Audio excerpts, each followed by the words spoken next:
Hi there, everybody. My name is Sandra, and well, I'm here to share my experience with tinnitus. Yep, my experience with the fucking tinnitus. Yeah, well, the thing is, how I started to experience this thing. Um, for that, I need to explain you a little bit about my life and go back in time at least 2 years, almost three already. Ooh, wow, time flies. So the thing is that I was living back then in New York City, and I was having a very hectic life, concerning that I was very anxious all the time because of work and because of New York is a very expensive city, so you have to work 24/7 basically in order for you to pay your bills. And also I was having this dream of becoming somebody in the photography industry, so yeah, I had to work a lot. And the thing is that because I was so stressed and I wanted to go somewhere and arrive somewhere where I didn't really know what it was or where it was, that place, I end up losing myself on the way, and I stopped knowing who I was or who or what I really wanted. I just knew that I wasn't feeling myself at all, and that in some way, some moment on that path, to the way of triumph or to the way of success, I lost myself. Because what happens is that New York is a very amazing city, but it can be also very destructive if you don't have the tools to be able to, handle it. So, yeah, the thing is that I got trapped in this ego path, in the ego path of being somebody who I didn't even know who I wanted to be. And I became trapped on my work and on my, hunger for arriving to somewhere that I consider in my mind that it was good, and it wasn't. So the thing is that in this journey, I ended up, as I said, losing myself. I didn't really have time. The first step, like the first time I took photography, and I decided I wanted to become a photographer and a filmmaker. I was I think very young. It was a very young age. My passion for theater and arts has been there, I think, since I am breathing. Since I started breathing, because I even remember when I was 5 years old, already feeling amazed by the images of them old movies from Hollywood, these black and white movies where everybody was doing claquet and dancing and you being amazing basically and looking beautiful, and yeah, and then the stories and then all this art world that trapped my imagination. I was a very imaginative person, so I guess that's one of the reasons why I decided I wanted to become that, somebody who was able to do that for the world. And the thing is that in this journey, I thought I was gonna always be able to express myself through that art, through the emotions, my emotions. I could just express them out there, put them out there through a test, through a movie, through a photography. And guess what? The thing is that I was doing everything except for that in New York City. I was just not doing what I wanted to do because I didn't have the time to develop that. I was just basically working for others and doing projects for others, and getting anything that will come on my way in order for me to be able to pay the bills. So at the end of the day, I was just feeling miserable because I was losing myself, as I said many times before. So the thing is that inside I was destroyed and soulless, and I was wearing this body that I wasn't feeling it was mine anymore. I was feeling like like somebody who was just walking like an automat and putting herself on the world because she had to, but nothing else. I guess many of you guys are feeling maybe, related to this feeling, or have felt this way sometimes before. So yeah, that's the way I was feeling. The thing is that I didn't want to recognize I was feeling destroyed. I didn't want to recognize I was feeling miserable. It is the reality. I was feeling very, very miserable. And I just kept going and going and going, and I was treating myself very poorly. I wasn't doing exercise, I was smoking, I was drinking, I was getting drunk like shit, and it will affect me tremendously. I will not be able to concentrate or have normal social skills. I wouldn't be able to express myself, or I will just start shaking when somebody will ask me a question. I was feeling very insecure. Yeah, basically, I was totally out of touch with myself. I didn't know who I was. I didn't know who the fuck I was. And so the thing is that I think life tried to, to show me the way, to show me that I wasn't feeling well, that life was, because life is fucking clever. She really was putting things out there for me, signs to see that I wasn't in the correct path on my life, and it will give me signs, like physical signs, like I will always have stomach aches, I wouldn't be able to breathe at night, I will wake up in the middle of the night with no breath at all. I will wake up many times, so my sleep was horrible. I don't know, have backache all the time, headaches, and I will be, like all these kind of little small signs that your body is putting out there for you to see, but you are completely ignorant to them because you are too stuck in what you are supposed to do. And for me, it was supposed to create this portfolio in order for me to be successful, in order for me to get more work, in order for me to build this dream life somewhere I have forced myself to live. The thing is that because of all this excess I was submitting to myself to, I was becoming very, very stressed, very anxious, and I was probably segregating lots of stuff that wasn't very good for my body. I was feeling also very angry all the time, and very, I don't know, yeah, I was angry, upset with life in general, and yeah, I was having all these negative feelings all the time. So the thing is that one night I had this dream, and I had this very revealing dream, because actually when I tell you guys, you will see.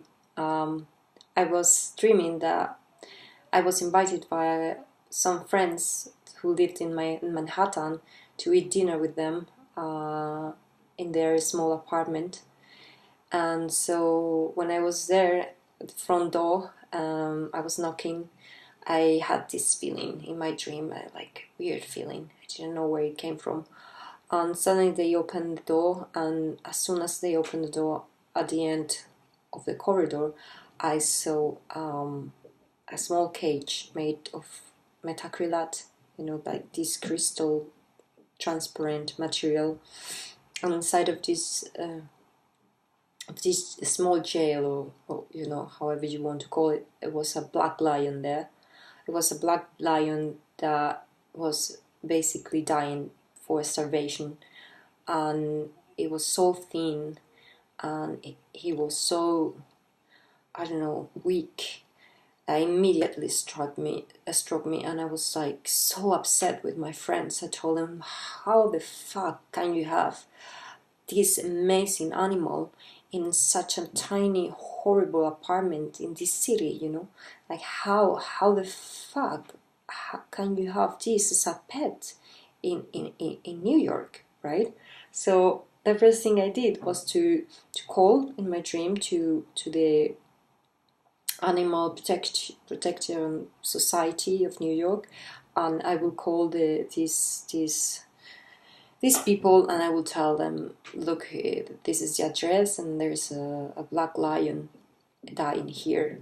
And my friends will ask me, please don't do that because we are gonna have problems and blah blah. And I wouldn't give a shit about them. And I was like, just, you know, like so concerned about this animal. I will open the jail and I will just try to drag the lion and put his head on me and try, you know, to give him love. And when these people from the society protection arrived in this flat, they would just try to feed the lion. I was just trying to help them to feed the animal. And as soon as I put this syringe inside with some food of his mouth, then his teeth will start to fall apart. And I was just literally crying my life out on the top of this black lion. And holy crap, I was feeling like I was him, like I was connected, like he was my internal animal, right? So yeah, I felt like I was that lion. And I woke up, and when I woke up, I knew that that was a very revealing dream.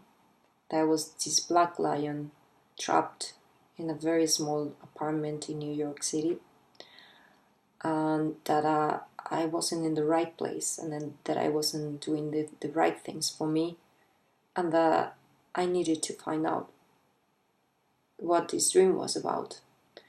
So the thing is that the weirdest thing was that one of my best friends, she's living in London. She has been living in London for the past, I don't know, 19 years. She has been living there forever. So we have been like very, very close friends for the past 20 years. And the thing is that she, out of the bloom, called me and asked me if I was alright. And this was very weird because this girl and I, we hadn't been in touch for the past, I think, 3 years. Not much, like maybe just crossing some messages or something. But suddenly I received this call from her, and she asked me, are you okay? You know, just a few days after, I think, having this dream, I was like, yeah, well, I'm fine, you know. And then she was like, well, I had this horrible dream with you, and I dreamt that actually there was like black shadow on the top of you, and it was like monsters, and it was like trying to suck your life out, and you were transforming yourself into something bad, and you weren't you anymore. So I had this dream, and I had to call you because I knew that something bad was happening to you, so I just needed to know.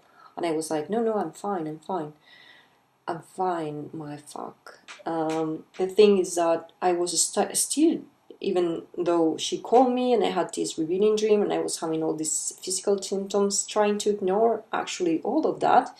And I was just like trying to convince myself that I actually was on the top of the world, that I was okay. Because, you know, from the outside I was having the life. I was living in New York City. I was living in this very trendy neighborhood called Greenpoint.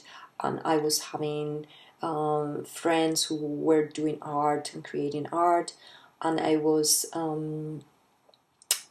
like, you know, working with important people back in the day. And I was doing like, you know, like good things and traveling and having this great boyfriend who was very good in his industry, who was cinematography. And like from the outside I was living like a hell of life, you know. But the thing is that inside, I wasn't feeling well at all. Because of all that, I was just trying to ignore myself, and I was just forcing myself to keep going. I was trapped in this. Yeah, I don't know how to call it. It was like, you know, these places that are used in cinema, just, you know, like a maqueta. I don't know, decoration. I was like in a decoration, you know. So, but I wasn't feeling real at all. So obviously, because I kept on ignoring me, one day after work, I was coming out of the subway. I was listening to Fiona Apple on my earplugs, and you know, and suddenly I don't know why I had this application for mosquitoes, to avoid mosquitoes on my iPhone, you know, and so I don't know what I touched in my iPhone, and suddenly this application came up, and it jumped this terrible noise to, you know, like avoid mosquitoes at night, but it was in a very high peak. And I suddenly had to take out my earplugs, and I was like, oof, like suddenly really had striking me. So I remember I was crossing a park in the moment that happened, and I had to lay down on the grass, and I had to breathe in and out for several times just to keep cool. And inside of me, I knew that something wasn't good, that something was about to happen, and that thing that was about to happen wasn't good at all. So at night, when I was already at home and I was already in bed and I couldn't sleep because I was having, of course, many problems to sleep, as I said, like, you know. So I was just with my telephone, and my partner was, back then, my boyfriend was just sleeping there next to me, and we had the lights off, and I was just watching this application on my telephone where I watched suddenly one video about one woman who was having tinnitus. She was having such a bad tinnitus that she would decide to put an end to her life because she couldn't bear it, because she was listening to this, even a leaf falling from a tree was horrible for her, so she couldn't stand at all to live, and there wasn't a way back to this problem for her anymore. So she decided to put an end to her life. And for me, this was so traumatic to think that this woman had to do that in order for her to put an end to her suffering, something that she couldn't avoid, like sound. That I actually started to, immediately after watching this horrible video, listening to, in both of my ears, a constant ringing. And it was the time when my tinnitus started. I know this can sound very strange, or even like a, you know, fictional story, but I swear it was true. And this is true, that this is actually how it all started for me. So you can start to realize, guys, how my anxiety levels were back then. They were very high. And the thing is that I thought I was getting crazy. I thought I was losing my mind, and there wasn't a way back. This problem wouldn't disappear. My tinnitus, my ringing in the ears was there constantly. So the thing is that yeah, I was really literally becoming crazy, and I was trying basically everything that was on my hand in order to put an end to it. I was reading that acupuncture was gonna work, it could work, and I was trying that. I was trying meditation.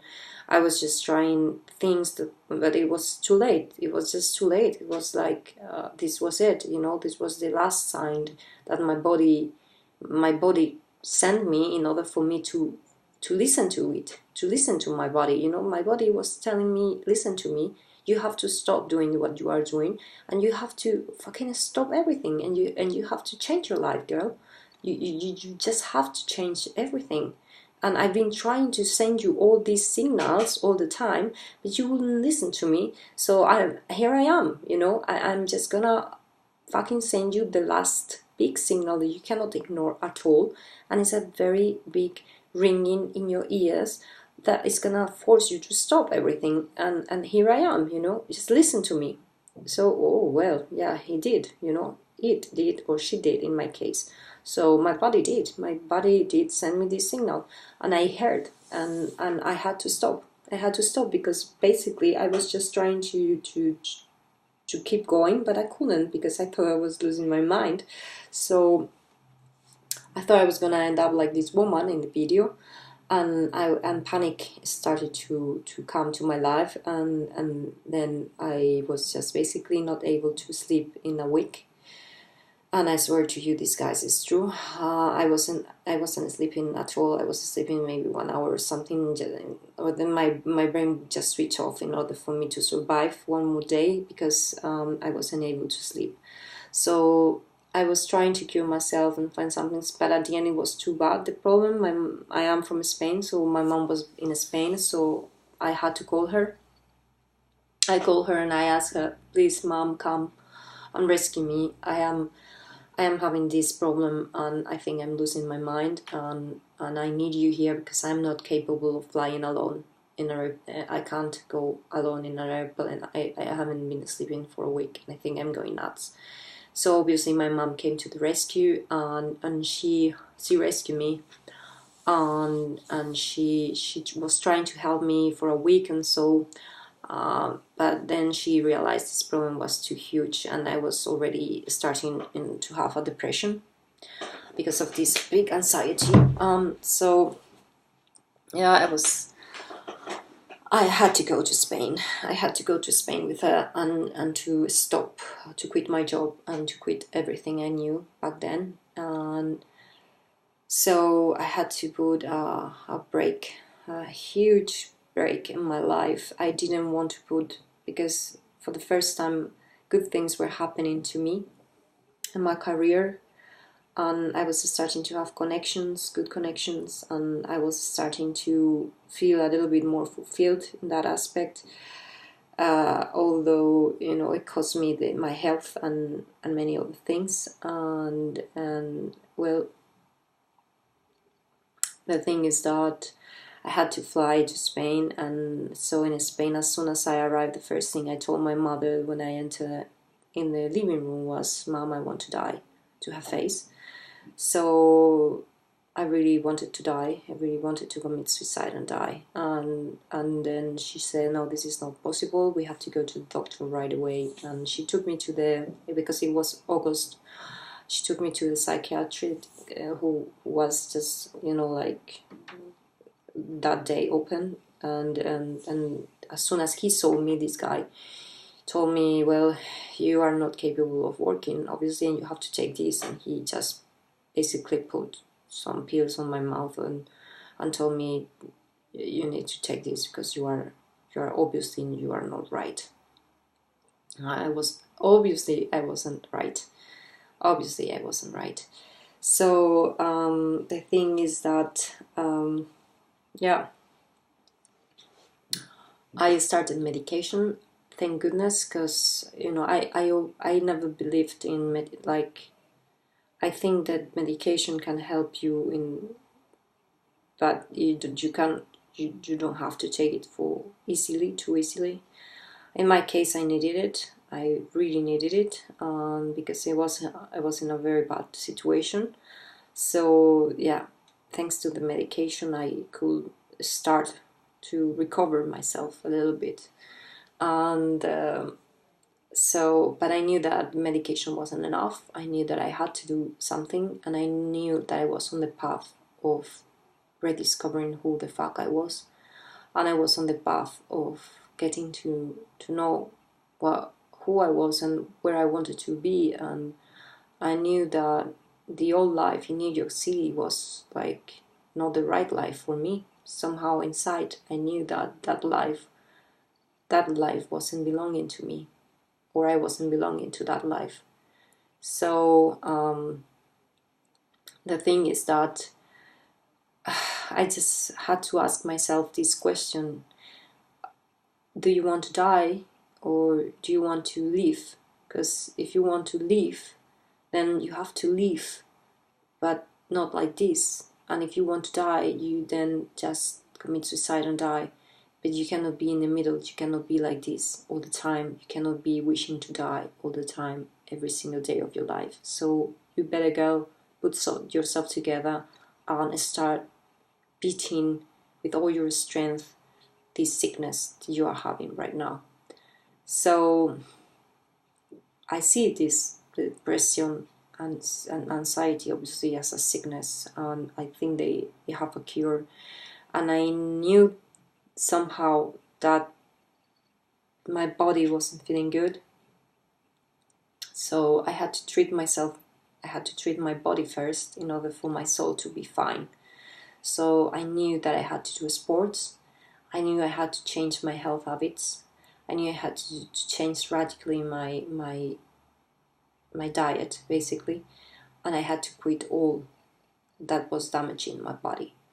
At this point, I had to quit alcohol, smoking. I had to quit chocolate, cheese, everything that was causing, triggering the anxiety, like stimulants in general. I had to quit sugar, all refined sugar. I had to quit meat and fish and many other things, and I will tell you why. And it's because meat makes your tinnitus go louder. So certain kind of meats, no, they are fine, like chicken or I don't know, turkey, but red meats are really not good for people who have suffered tinnitus. So I started to investigate. I basically, as soon as I could sleep for a while a little bit better with the medication, I started to inform myself, and I will obsessively start to put all the information I could find on the web to reunite all for the tinnitus battle. So tinnitus became somehow my enemy, and I had to conquer my enemy, and I had to do anything on my hand, to be able to conquer my enemy. So yeah, my journey started there, and because I took this decision of leaving, I decided I couldn't sleep the whole day, and I couldn't be at home all the whole day. I had to become active again. I had to do things in order for me to be well as soon as possible. So I put myself into the gym. I will lock up myself in the gym for as many hours as needed for my demons to calm down. And I also knew inside of me that I had to train my brain to think differently. I had been thinking all these shitty things about myself all the time. Like, I'm very bad with myself. Normally I used to be super bad with myself. Sometimes I am still, but I'm getting better. But I used to, like, fustigate myself all the time. Like, you are not good enough. This is not good enough. You're not doing it right. You will not get there. That you will not get there.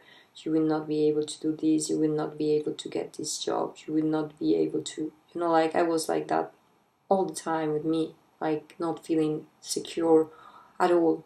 No, not feeling myself at all. No, not having any power or whatsoever. So I would just decided to train my brain differently. So I rewired it. How did I rewire it? I started to change those thoughts. I started to say, okay, look, you need to start saying different things to yourself, girl. So I started to say, you can do it. You are strong. You are beautiful. You can go through this battle. You will win this battle. And that will be my mantra every single day for as many times needed. And when I was in the gym, I was repeating this while I was running, or while I was swimming, or while I was boxing, or while I was doing anything. I would just tell myself constantly, you can do this. You will conquer this battle. You will get there. You will be able to do it. And you know it. You are strong, you are powerful, and you can do it. And this really was my mantra at the beginning. I felt like an idiot. I felt like this wasn't true at all. Like I wouldn't believe any single word I was telling to myself. But after a while, I don't know, it became like easy to repeat. And I would repeat it every day.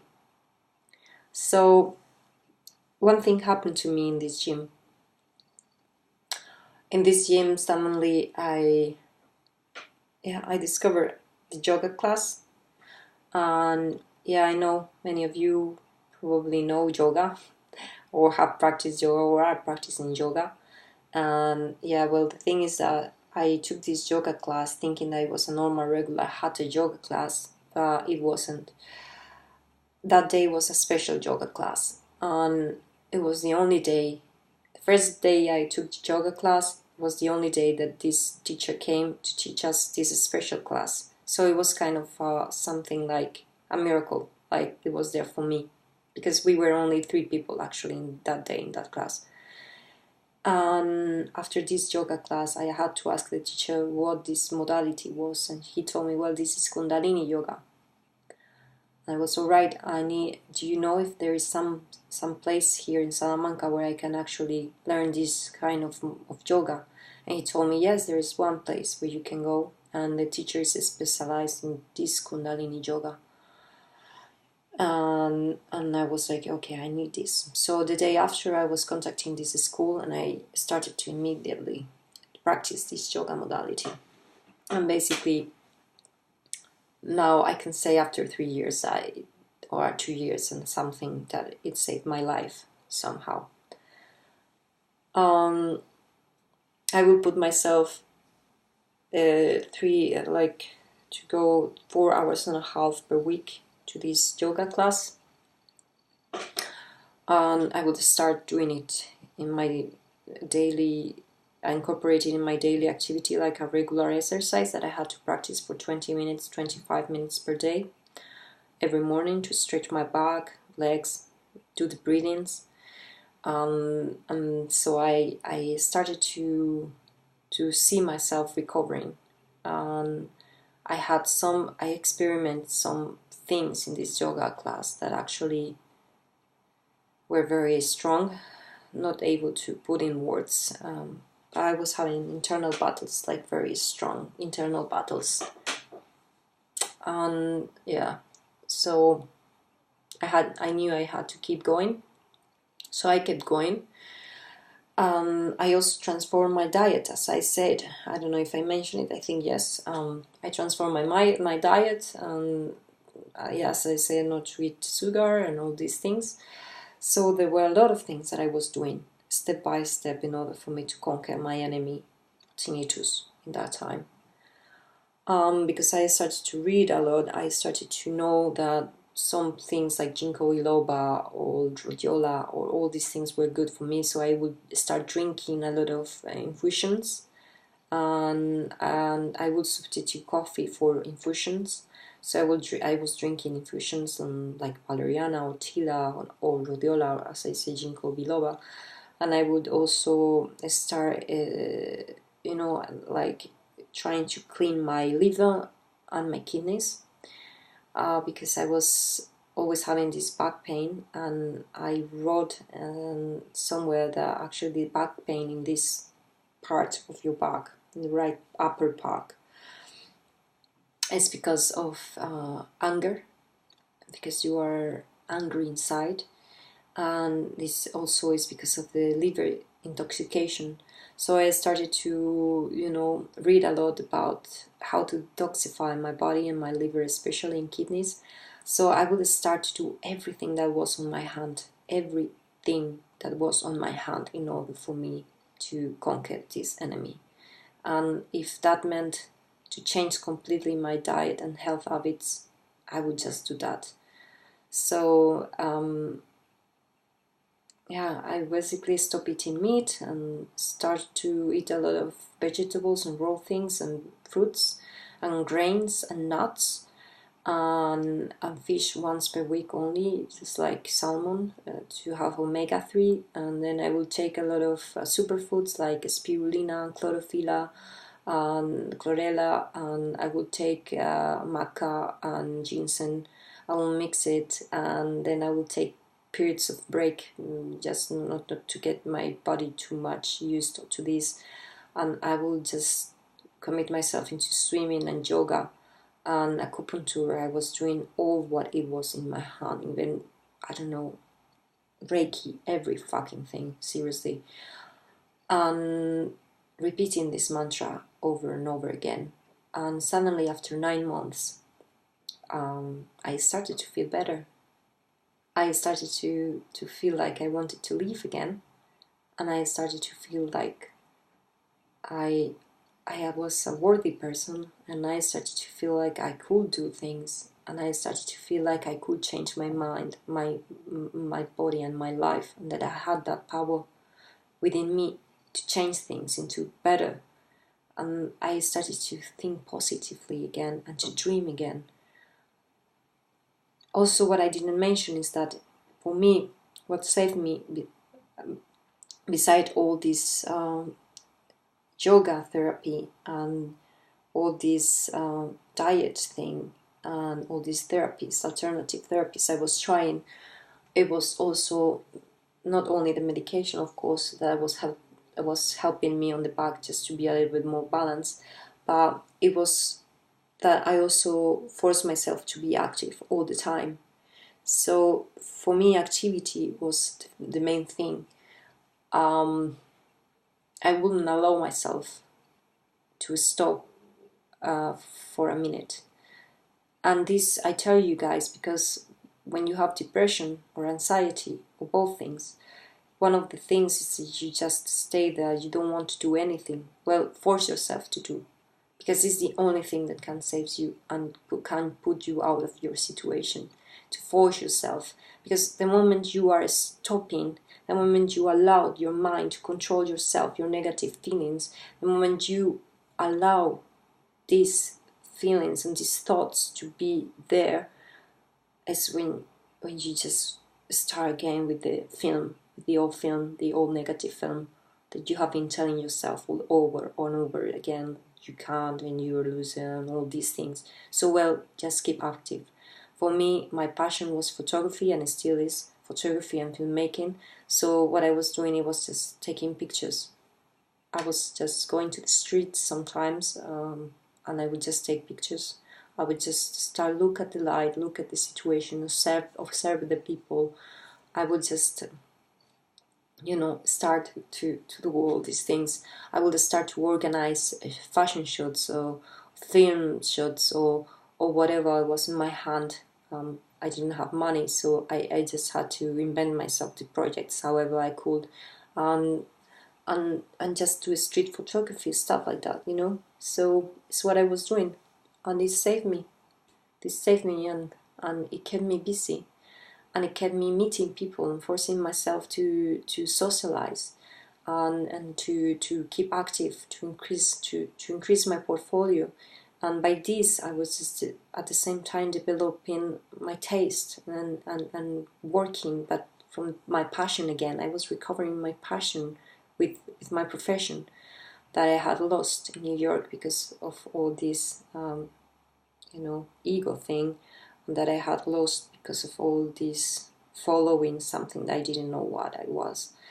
I was just working to basically earn money, and I substitute this again for the passion, for the liking, and for the not ego thing.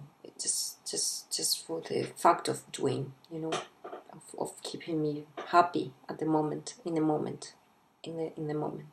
So your question probably right now is, are you still having tinnitus? And my answer is obviously yes, I have tinnitus. The thing is that this is going to be for another video. And then, yeah, ask me any questions, guys, if you want. I'm here to help. I just decided to start this video. As you can see, this is not a very good camera. I don't have any equipment and anything. I know that I am in filmmaking and photography. I should be embarrassed of myself for doing this this way, but it was just completely improvised, and I thought I just had to do it. It was like here and now. So I don't want to edit on anything, but I will keep posting things about my tinnitus, life and diet and shit like that. So shouldn't say shit like that, but yeah, I don't speak very well. So yeah, just ask me questions, anything you want.